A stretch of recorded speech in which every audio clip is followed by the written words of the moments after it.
Let me give you a quote from Benny Gantz, the head of the Blue and White campaign, last night.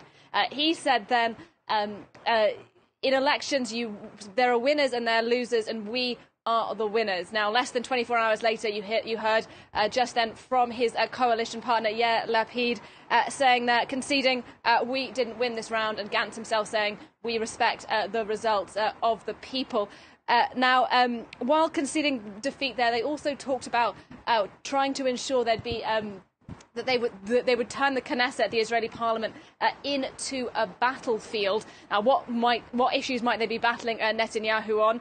Well, for one, the biggest one is certainly going to be corruption. Remember, Benjamin Netanyahu making history tonight, becoming not only Israel's longest-serving prime minister, but also likely to become the first Israeli leader to be indicted for corruption while in office.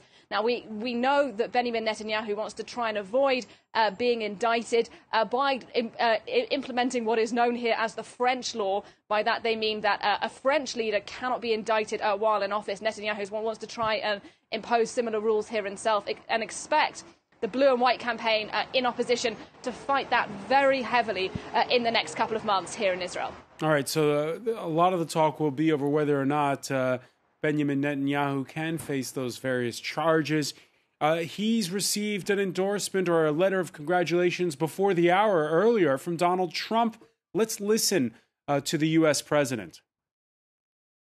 So the fact that Bibi won, I think we'll see some pretty good action in terms of peace. Look, everyone said, and I never made it a promise, but everybody said you can't have peace in the Middle East with Israel and the Palestinians.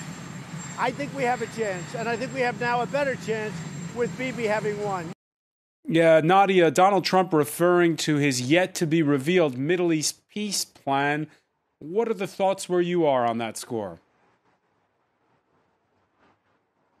Well, we've been waiting for that peace plan for a pretty long time, Francois. Jared Kushner was supposed to formally announce what that plan would look like all the way back in March last year. So far, it's yet to formally materialise. There were some rumours that it would involve moving the Palestinian capital of a prospective Palestinian state from Jerusalem, where I am, to Abu Dis, which is not too far away. Now, that's untenable for many Palestinians, but we haven't heard any concrete plans for what it would actually look like. But what we do know is that Benjamin Netanyahu, when he was ending off his campaign over the weekend, he said that he would annex Israeli settlements in the occupied West Bank, an occupation that remains illegal under international law. Now, were he to do that, that would be the real death knell for a two-state solution that is already really struggling to get off the ground, because the Palestinians would simply have very little continuous territory with which to try and form their own state. So here in Jerusalem, among Palestinians and Israeli Arabs, there's been a huge deal of frustration at those comments by Benjamin Netanyahu, and their fears will be confirmed then, I think, by those comments by Donald Trump that he is looking to work with Netanyahu to try and build that kind of peace plan.